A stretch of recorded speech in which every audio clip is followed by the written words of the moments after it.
नमस्कार। हमारे सामने आज दूसरा सीपीयू शेड्यूलिंग एल्गोरिदम आ चुका है जिसे हम शॉर्टेस्ट जॉब फर्स्ट के नाम से जानते हैं। तो हमने इससे पहले फर्स्ट कम फर्स्ट सर्व देखा था, जहां पे जो क्राइटेरिया था, किस बेसिस पे हम शेड्यूल चूज कर रहे थे कि कौन सा प्रोसेस हमें शेड्यूल करना है। वो था हमारे पास अराइवल टाइम। हम देखते थे कि जो पहले आया उसे हम उस प्रोसेस को रन कर देते थे till completion. That means run run करते थे टिल कंप्लीशन, बीच में हटाते नहीं थे। दैट मींस वो भी नॉन प्रिएम्प्टिव था और ये भी नॉन प्रिएम्प्टिव है। नॉन प्रिएम्प्टिव का मतलब अगर एक प्रोसेस चले गया तो वो रन तब तक होगा जब तक वो कंप्लीट ना हो जाए, बीच में नहीं उसको हटाएंगे। टाई ब्रेकर क्या होता है? अब हम बोल रहे हैं कि बस टाइम क्राइटेरिया है हमारे पास, तो ऐसा भी तो हो सकता है दो का बस टाइम सेम हो जाए। तो कैसे उसमें से कौन सा लेंगे? एफसीएफएस का यूज करेंगे। दैट मीन्स हम अराइवल टाइम देखेंगे उस केस में कि जिसका अराइवल टाइम कम होगा, दैट मीन जो पहले आया होगा उसको हम ले लेंगे। ठीक है। फर्दर अगर टाई होता है तो हो सकता है प्रोसेस आईडी हम यूज करें। तो कुछ क्वेश्चंस लाए हैं, हालांकि एक दो क्वेश्चन काफी होता है, एक नॉर्मल क्वेश्चन और एक टाई ब्रेकिंग दिखाने के लिए। लेकिन जितना ज्यादा प्रैक्टिस करेंगे उतना अच्छा होगा। अच्छा, यहाँ पे थ्रूपुट सबसे अच्छा मिलता है एसजीएफ में, तो ये बात ध्यान रखना होता है कि अच्छा थ्रूपुट मिलता है। लेकिन एक बात और है कि यहाँ पे हम क्राइटेरिया यूज करें बस टाइम। बस टाइम होता क्या है कि कितना टाइम उसको लगेगा प्रोसेस कंप्लीट करने में, लेकिन वो प्रोसेस होगा तब तो पता चलेगा कि कितना टाइम लगेगा। तो एक प्रैक्टिकल इम्प्लीमेंटेशन के हिसाब से ये पॉसिबल नहीं है शॉर्टेज जॉब फर्स्ट की जहां तक बात, क्योंकि जब होगा तभी तो पता चलेगा कि उसको कितना काम करने में टाइम लगेगा। तो पहले नहीं बता सकते बस टाइम। हालांकि इसका प्रेडिक्शन कर सकते हैं हम, लेकिन टिल दैट प्रोसेस उस टाइम तक ही फ्यूचर का प्रेडिक्शन नहीं कर सकते। तो वो बाद में जानेंगे। हालांकि बेसिक में देखते हैं कैसे सॉल्व किया जाता है। बेसिक तो आसानी ही होगा, बाकी इसमें वेरिएशन जितने हैं वो तो कभी और देख लेंगे। ठीक है। तो गैंट चार्ट बनाते हैं हम लोग। तो यहाँ पे ये हमारा गैंट चार्ट तैयार। हम शुरुआत करते हैं हमेशा t इक्वल्स टू जीरो से। ध्यान से देखें तो t इक्वल्स टू जीरो पे अभी तक कोई नहीं आया हुआ है, तो हमारा मजबूरी है कि जब कोई अराइव होगा रेडी क्यू में आएगा तभी तो हम उसको प्रोसेस को आगे भेजेंगे। फिर अभी तक तो कोई आया ही नहीं है till time t equals to one, तो ये सीपीयू आइडल रहेगा तब तक। t इक्वल्स टू वन पे आप देख सकते हैं कि दो प्रोसेस आ चुके हैं, P1 और P3। तो क्राइटेरिया क्योंकि बस टाइम है, तो P1 और P3 में से क्योंकि बस टाइम छोटा है P3 का, ठीक है, तो क्राइटेरिया होता है बस टाइम देखना है लेकिन अवेलेबल प्रोसेस में से ही। ऐसे नहीं कि वो आया ही नहीं है आप उसका बस टाइम देख रहे हैं, ऐसा नहीं है। अगर वो अवेलेबल है तभी बस टाइम देखेंगे। यहाँ पे है तो हमारे पास चार प्रोसेस, लेकिन t इक्वल्स टू वन तक केवल P1 और P3 अवेलेबल है। अब देखते हैं दोनों में, तो बस टाइम छोटा है उसको शेड्यूल करेंगे। तो छोटा है बस टाइम P3 को, तो P3 को यहाँ लगाया। मैंने बोला था कि इसको जब तक ये कंप्लीट ना हो जाए इसको रन करना है। दैट मीन्स इसको चाहिए 2 यूनिट्स ऑफ टाइम, तो 3 तक ये चलेगा। P3 हो गया समाप्त। अब क्या करें? टाइम 3 हो चुका है, अब तक P1 P2 भी आ चुके हैं क्योंकि 2 पे आ चुका P2। ठीक है। तो अब अमॉन्ग P1 एंड P2, क्योंकि ये दोनों आ चुके हैं तो अराइवल टाइम फर्दर नहीं देख रहे, बस टाइम देखें तो P1 का कम बस टाइम है तो उसको शेड्यूल करेंगे। तो P1 उसको चाहिए 3 यूनिट्स ऑफ टाइम, तो 6 तक ये भी खत्म हो जाएगा। अब टाइम t इक्वल्स टू 6 तक तो P2 P4 भी आ ही चुके हैं। तो इन दोनों का देखें तो बस टाइम में टाई हो चुका है। मैंने बोला था कि कंफ्लिक्ट रेजोल्यूशन या टाई ब्रेक, कंफ्लिक्ट हो गया यहाँ पे, टाई को ब्रेक करना पड़ेगा। तो उसके लिए हम अराइवल टाइम का यूज करेंगे। अराइवल टाइम देखो पहले कौन आया था, P2 और P4 में पहले कौन आया था? पहले P2 आया था। ठीक है, तो P2 को शेड्यूल कर दो। कितना टाइम चाहिए उसको? 4 यूनिट्स ऑफ टाइम। ठीक है, P2 भी हो गया। लास्ट में तो कोई खास चॉइस है नहीं हमारे पास, P4 को शेड्यूल करेंगे, 4 यूनिट्स ऑफ टाइम चाहिए उसको, ठीक है, तो 14 तक कहानी खत्म। तो कंप्लीशन टाइम, अच्छा कंप्लीशन टाइम का टेबल बनाना भूल गए, ठीक है कोई बात नहीं, बना लेते हैं।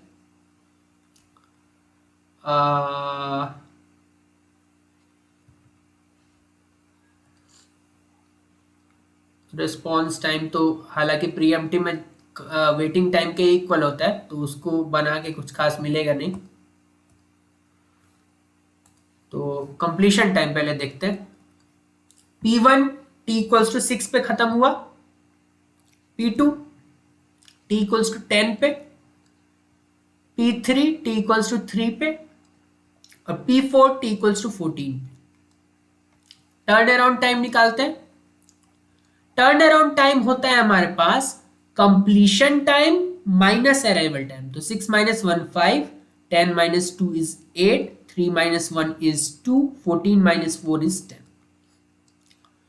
हम निकालते हैं वेटिंग टाइम, जो कि रिस्पॉन्स टाइम के ही इक्वल होता है। रिस्पॉन्स टाइम होता है कि पहले बार कब शेड्यूल हुआ, क्योंकि नॉन प्रीएम्प्टिव प्रोसेस है, एक ही बार शेड्यूल होता है, तो that will be equal to waiting time. तो वेटिंग टाइम निकालेंगे वही रिस्पॉन्स टाइम हो जाता है।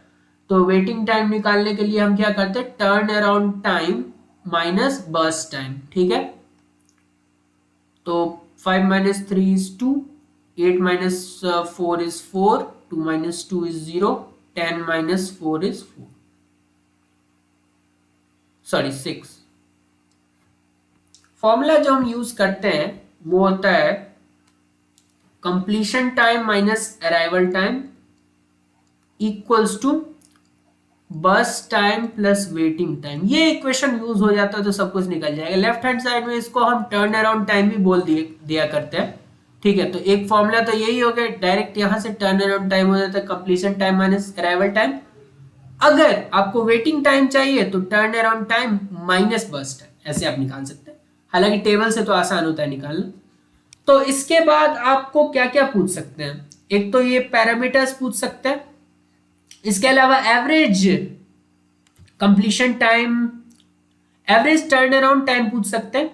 तो 8 5 13 2 15 10 25, 25 बाई 4 आप बोल सकते हैं क्या होता है, 6.5 आई थिंक, जो भी होता है वो आप देख सकते हैं, ठीक है। 25 बाई 4, ठीक है। क्या कर सकते हैं, ऊपर नीचे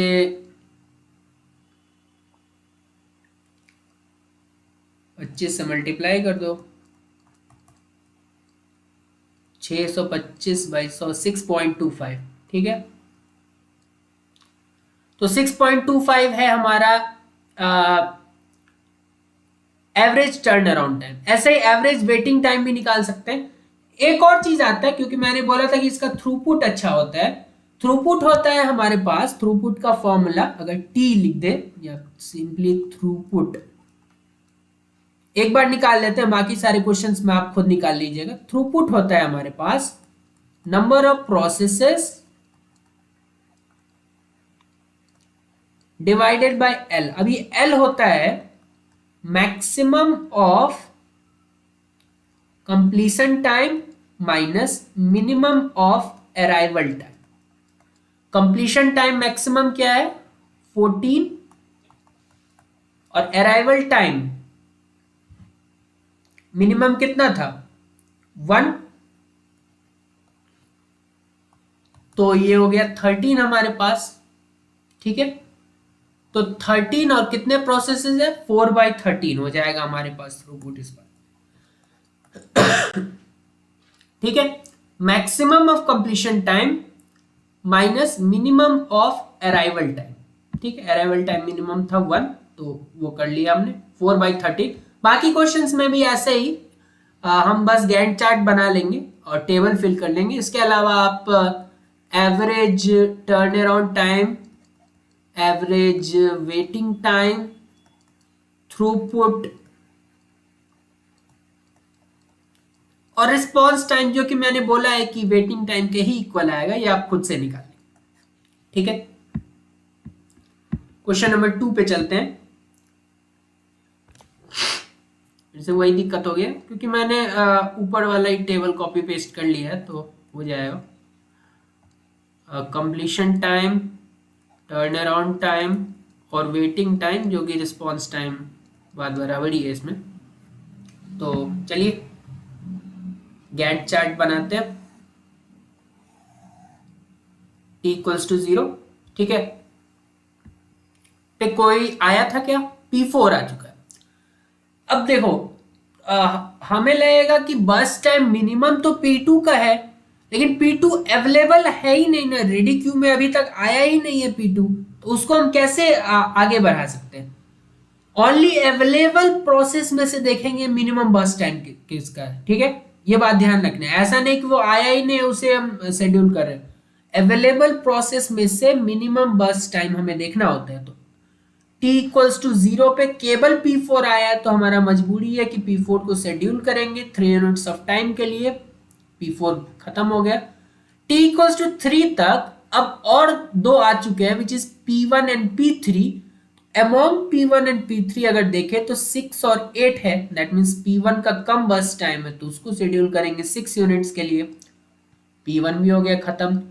अब t इक्वल्स टू 9 पे आ चुके हैं, अब सभी आ चुके हैं, ठीक है, रेडी क्यू में। तो हम P2, P3 और P5 में से अब कंपेयर करेंगे तो 2, 8 और 4, दैट मीन्स P2 को शेड्यूल करेंगे, 2 यूनिट्स ऑफ टाइम चाहिए उसको। P2 भी कंप्लीट हो गया। P3, P5 में देखते हैं मिनिमम बस टाइम किसका है, तो 8 और 4, तो P5 का है, उसे 4 यूनिट्स ऑफ टाइम चाहिए तो 15 तक वो खत्म हो जाएगा।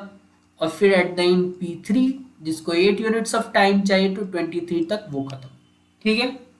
कंप्लीशन टाइम देखते हैं तो P1 का कंप्लीशन टाइम 9 है, P2 का कंप्लीशन टाइम 11 है, P3 का कंप्लीशन टाइम 23 है, P4 का 3 है और P5 का 15 है। टर्न अराउंड टाइम होता है completion time minus arrival time, तो 9 minus 2 is 7, 11 minus 5 is 6, 23 minus 1 is 22, 3 minus 0 is 3, 15 minus 4 is 11। Waiting time होता है turn around time minus burst time, तो 7 minus 6 is 1, 6 minus 2 is 4, 22 minus 8 is 14, 3 minus 3 is 0, 11 minus 4 is 7। Calculation एक बार आप देख सकते हैं। अच्छा, रिस्पॉन्स टाइम कोई एक निकाल के देख लेते हैं। जैसे P3 के लिए रिस्पॉन्स टाइम निकाले तो P3 को पहले बार कब मिला CPU, तो P3 को पहले बार CPU मिला 15 पे, और आया कब था P3 आया था 1 पे, तो 15 minus 1 that is 14 will be it's response time. तो देख रहे हैं वेटिंग टाइम कहीं इक्वल आ रहा है। ऐसे आप बाकी का भी निकाल सकते हैं अगर मन हो। थ्रूपुट क्या होता है, कितने प्रोसेसेस है, 5 process, maximum of completion time, minimum of arrival time, ठीक है। तो ये हो जाएगा 5/23।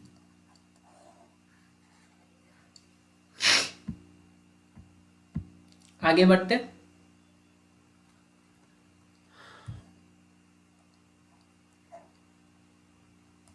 Completion time, turn around time और वेटिंग टाइम।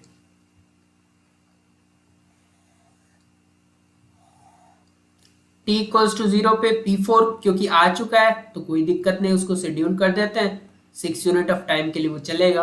अब t इक्वल्स टू 6 तक सभी आ चुके हैं तो कोई दिक्कत नहीं है। यहां आते हैं, अब हमारा P4 ऑलरेडी हो चुका। अब देखो टाई हो रहा है, क्यों टाई हो रहा है, P1, P2, P3 और P5 में से मिनिमम बस टाइम किसका है, P1 और P3 का, दोनों का 1 है। तो मैंने बोला था जब भी टाई हो तो हम अराइवल टाइम देखेंगे, that means first come first serve की तरह सॉल्व करेंगे इसे। तो अब इस दोनों को ध्यान से देखना है हमें। इस दोनों में देखें तो अराइवल टाइम किसका कम है, P1 का, तो P1 को जगह मिलेगी। उसको कितने टाइम के लिए चलना है, केवल 1 यूनिट ऑफ टाइम के लिए, तो 7, P1 खत्म। ऑब्वियसली उसके बाद P3 होगा, उसको भी 1 यूनिट ऑफ टाइम के लिए चलना है, दैट मीन्स यहाँ 8 होगा।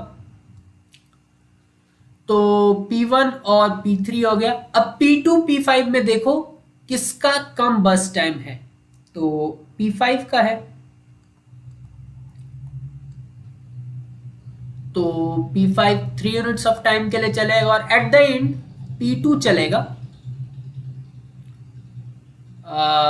P2 चलेगा 5 यूनिट्स ऑफ टाइम के लिए, दैट इज 16। ठीक है, तो completion time of P1 will be 7, P2 will be 16, P3 will be 8, P4 will be 6, P5 will be 11. Turnaround time is completion time minus arrival time, which is 5, 15, 4, 6 and 9. Waiting time हो जाएगा हमारे पास turnaround time minus burst time, तो 4, 10, 3, 0 and 6. Clear है? हो गया। Throughput अब निकाल सकते हैं। 5 प्रोसेसेस है, maximum of completion time, minimum of arrival time, शायद 5/16 होगा। ठीक है, क्वेश्चन नंबर 4,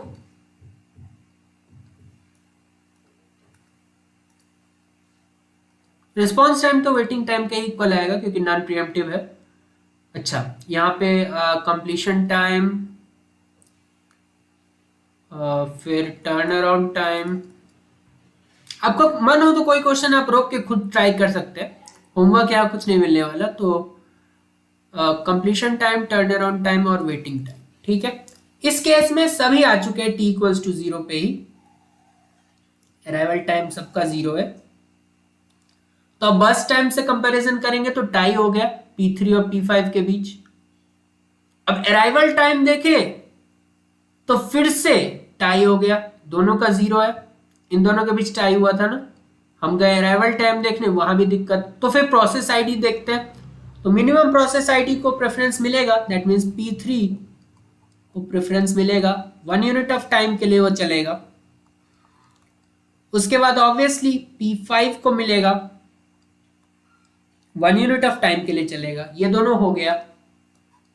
वापस हम बस टाइम को देखेंगे। ठीक है, तो 4, 3 और 5, तो P2 का सबसे कम है, 3 यूनिट ऑफ टाइम के लिए चला, P2 खत्म। अब P1 और P4 में बस टाइम 4 है P1 का, तो उसको 4 यूनिट ऑफ टाइम के लिए चला देते हैं, तो 9। और फिर एट द एंड P4 चलेगा, जो 5 यूनिट ऑफ टाइम के लिए चलेगा, और 14 पे ये भी खत्म हो गया। ठीक है, तो बस हो गया। Completion time of P1 is 9, completion time of P2 is 5, completion time of P3 is 1, P4 is 14 and P5 is 2। ठीक है, टर्न अराउंड टाइम होता है completion time minus arrival time, तो वो कंप्लीशन टाइम के ही इक्वल होगा क्योंकि arrival time तो 0 ही है, तो 9, 5, 1, 14 और 2। और फिर फाइनली वेटिंग टाइम जो कि रिस्पॉन्स टाइम के ही इक्वल है। लेकिन वेटिंग टाइम का फॉर्मूला क्या होता है? Turn around time minus burst time, which is 5, 2, 0, 9 and 1। ठीक है, थ्रूपुट आप निकाल सकते हैं। कितने प्रोसेसेस है? 5। Maximum of completion time is 14, minimum of arrival time is 0, तो 5/14 होना चाहिए। ठीक है, आगे बढ़ते हैं 5th प्रॉब्लम की ओर। तो अगेन सिमिलर प्रॉब्लम से मैंने बोल दिया था कि 1-2 क्वेश्चन सफिशिएंट होता है। मैं वैसे ज्यादा question completion time, then turn around time और फिर वेटिंग टाइम। ठीक है, तो गैंट चार्ट की तरफ बढ़ते हैं। तो t=0 से हम स्टार्ट करेंगे। तो t=0 पे कोई नहीं आया हुआ है। यहां पे ध्यान से देखें तो t=2 तक पहला अराइवल हुआ है t=2 पे, तो 2 तक CPU आइडल रहेगा। अब t=2 पे हमारे पास रेडी क्यू में है P2 और P4। ठीक है, उसके अलावा तो कोई आया नहीं है। P2 P4 में देखें तो बस टाइम P2 का कम है, तो P2 आया, उसको 2 यूनिट ऑफ टाइम के लिए चलना है, तो 4 तक वो चलेगा। ठीक है, अच्छा 4 तक अब कौन कौन आ चुके हैं? 4 तक आ चुका है। अच्छा P2 कंप्लीट हो गया तो लिख देते हैं 4 तक P4 P5 और आ चुके हैं। ठीक है, तो P4 P5 में कंपैरिजन होगा, बस टाइम P5 का कम है तो ठीक है उसको चला जाते हैं 3 यूनिट ऑफ टाइम के लिए, खत्म हो गया। अब t इक्वल्स टू 7 तक देखते हैं कौन कौन आ चुका है। P1 P4 P3 तो आया नहीं, तो P1 और P4 में बस टाइम P1 का कम है तो ठीक है P1 को चला देते हैं 1 यूनिट ऑफ टाइम के लिए, तो 8 तक ये खत्म हो जाएगा। फिर अब तो सभी आ चुके हैं 8 तक। ठीक है, तो सभी जब आ चुके हैं तो P3 P4 में कंपैरिजन करें तो P3 का कम है, उसको 2 यूनिट्स ऑफ टाइम की जरूरत है, और एट द एंड P4 जिसको 4 यूनिट ऑफ टाइम की जरूरत है। ठीक है, तो यहां पे देखें अगर तो completion time of P1 is 8, that of P2 is 4, P3 is 10, P4 is 14 and P5 is 7। Turn around time होता है completion time minus arrival time. 8 minus 5 is 3, 4 minus 2 is 2, 10 minus 8 is 2, 14 minus 2 is 12 and 7 minus 4 is 3। Waiting time होता है turn around time minus burst time, तो 3 minus 1 is 2, 2 minus 2 is 0, 2 minus 2 is 0, 12 minus 4 is 8 and 3 minus 3 is 0। ठीक है, जहां तक throughput की बात है तो 5 प्रोसेसेस है, मैक्सिमम ऑफ कंप्लीशन टाइम है 14, मिनिमम ऑफ अराइवल टाइम है 2, तो 5/12 हो जाएगा मेरे हिसाब से। ठीक है, आगे बढ़ते हैं क्वेश्चन नंबर 6 की ओर। तो रिस्पॉन्स टाइम तो आपको पता ही होगा कि नॉन प्रीएम्प्टिव है, तो वेटिंग टाइम के ही इक्वल होगा। Completion time, turn around time और वेटिंग टाइम। वापस चलते हैं गैंट चार्ट पे। तो t इक्वल्स टू 0 पे कोई नहीं आया था, यहाँ पे ध्यान से देंगे तो t इक्वल्स टू 3 पे पहला अपीयरेंस हुआ है, तो वहां तक सीपीयू आइडल रहेगा। अब t इक्वल्स टू 3 पे केवल रेडी क्यू में P2 और P5 है। ठीक है, उसके अलावा तो कोई है नहीं। P2 और P5 में देखें, P2 और P5 में देखें तो टाई हो गया एक बार फिर बस टाइम के आधार पे, तो हम अराइवल टाइम देखेंगे, वहां भी टाई हो गया, तो फिर प्रोसेस आईडी देखेंगे which is P2 and P5। तो P2 पहले अपना एग्जीक्यूशन समाप्त करेगा, 2 यूनिट ऑफ टाइम चाहिए, दैट मीन्स 5 पे खत्म करेगा। ऑब्वियसली क्योंकि टाई हुआ था तो अगला बारी आएगा P5 का। ठीक है, तो P5 उसको चाहिए 2 units of time, that means 7 पे वो खत्म करेगा। अब टाइम हो चुका है 7, तो अब तक P3 के अलावा सभी आ चुके हैं। ठीक है, तो P3 के अलावा सभी आ चुके हैं, तो 2, 4 और 1, तो आपको लग गया कि बस टाइम सबसे कम है P6 का, 1 यूनिट ऑफ टाइम चाहिए उसको, तो 8 तक वो खत्म हो जाएगा। t इक्वल्स टू 8 तक तो सभी आ चुके हैं। ठीक है, P1 P3 P4 बचा हुआ है, सभी आ चुके हैं। और सबसे कम इनमें जो हमें दिख रहा है बस टाइम वो P3 का है, तो P3 को चाहिए 1 यूनिट ऑफ टाइम, तो 9 तक वो भी खत्म हो जाएगा।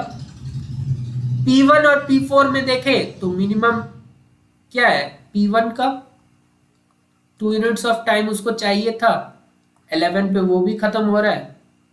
And finally P4 4 unit of time उसको चाहिए था।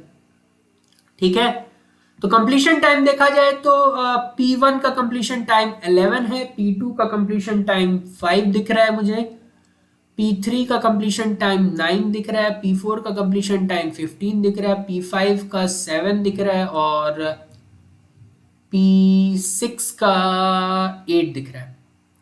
टर्न अराउंड टाइम तो आपको पता ही है बचपन से ही, completion time minus arrival time. ठीक है, तो 6, 5 minus 3 is 2, 9 minus 8 is 1, 15 minus 6 is 9, 7 minus 3 is 4, 8 minus 4 is 4, waiting time होता है turn around time minus burst time, तो 6 माइनस 2 इज 4। एक ही उद्देश्य है ज्यादा क्वेश्चन का कि ये सब जो पैरामीटर्स है टाइम वाले, ये आपको याद ना करना पड़े, अपने आप क्वेश्चन करते हुए आपके दिमाग में चले जाए। तो वेटिंग टाइम होता है 6 minus 2 turn around time minus burst time, 4, 2 minus 2 0, 1 minus 1 0, 9 minus 4 5, 4 minus 2 is 2 and 4 minus 1 is 3।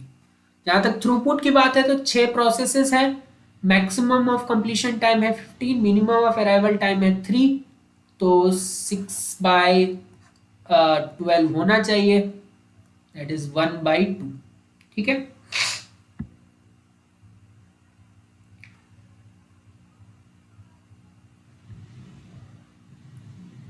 6/12। अब इसको सिंप्लीफाई करते हैं या नहीं, फ्रैक्शन ही है वैसे, कर लेना चाहिए, पर 6/12 है। ठीक है, तो 7 प्रॉब्लम पे आते हैं।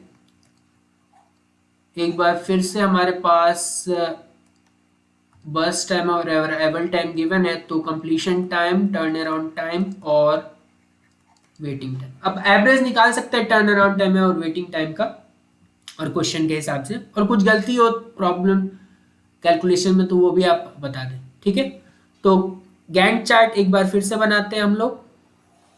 टी इक्वल्स टू 0 पे कोई नहीं आया हुआ है, पहला अपीयरेंस हुआ है टी इक्वल्स टू 1 तक, तो वहां तक सीपीयू आइडल रहेगा। अब देखो अवेलेबल में से ही हम मिनिमम देखते हैं, तो अवेलेबल क्योंकि सिर्फ P1 है, तो बिना उसका कोई कंपिटिटर ही नहीं है, सीधा उसको शेड्यूल कर दो। ठीक है सर, 7 यूनिट्स ऑफ टाइम चाहिए, तो 1 से लेके 7 और टाइम तो 8। ठीक है, P1 हो गया।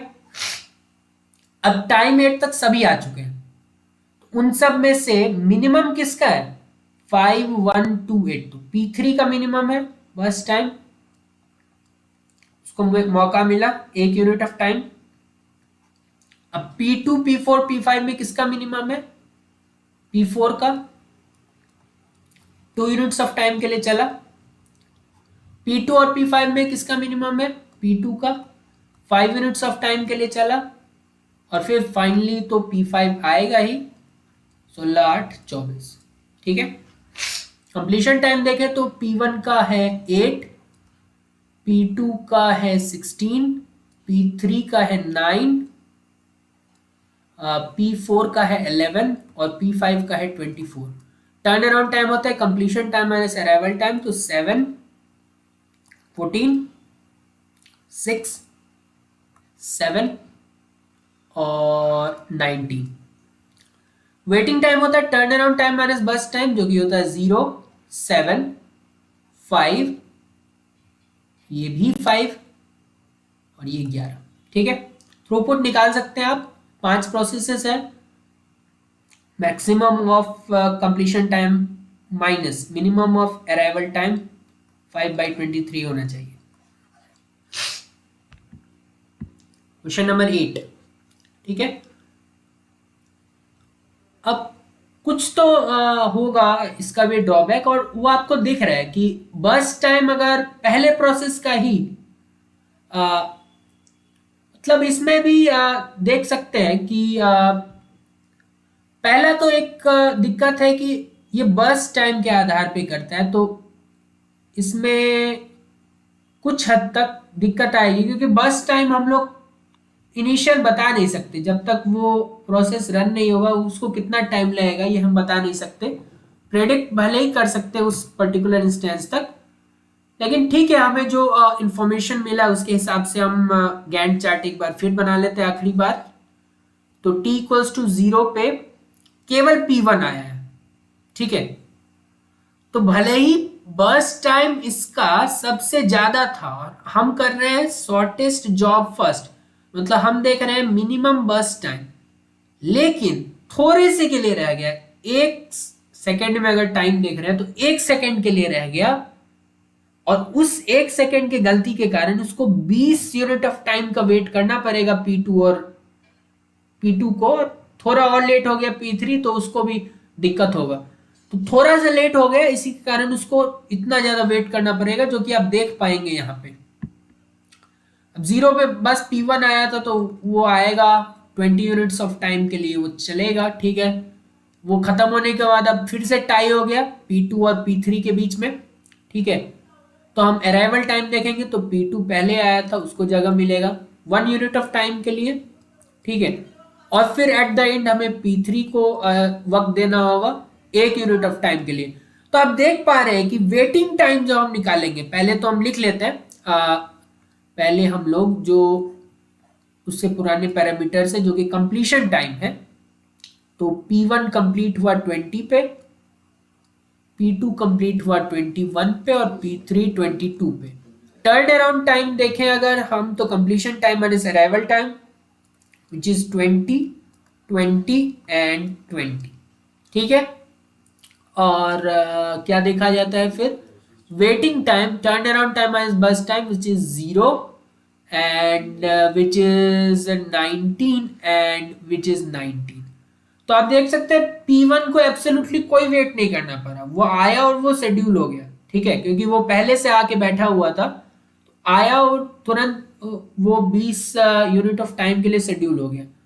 लेकिन अब P2 और P3 का देखो 19 यूनिट ऑफ टाइम के लिए उसको वेट करना पड़ रहा है, इसीलिए क्योंकि वो थोड़ा सा लेट आया था। तो ये आप देख सकते हैं कि ये एक ड्रॉबैक आप इसका देख सकते हैं, कॉन्वॉय इफेक्ट बोला जाता है वैसे इसको। तो ठीक है, थ्रूपुट तो आप निकाल ही सकते हैं, 3 प्रोसेसेस हैं, मैक्सिमम ऑफ कंप्लीशन टाइम है 22 और मिनिमम ऑफ अराइवल टाइम है 0, तो 3/22 इसका क्या बोलते हैं इसको, थ्रूपुट, ठीक है। तो हमने 8 प्रॉब्लम किया, हालांकि आवश्यकता नहीं थी इतना टाइम यूज करने का इसमें। अब इसी का जो अभी तो हमने नॉन प्रीएम्प्टिव वर्जन देखा, इसी का प्रीएम्प्टिव वर्जन है जिसका नाम है शॉर्टेस्ट रिमेनिंग टाइम फर्स्ट, वो हम देखने वाले हैं आगे। तब तक के लिए आप करते रहे क्वेश्चन और वेरिएशंस आप इसके देखते रहे, बाकी सब देखते रहे। बहुत बहुत धन्यवाद।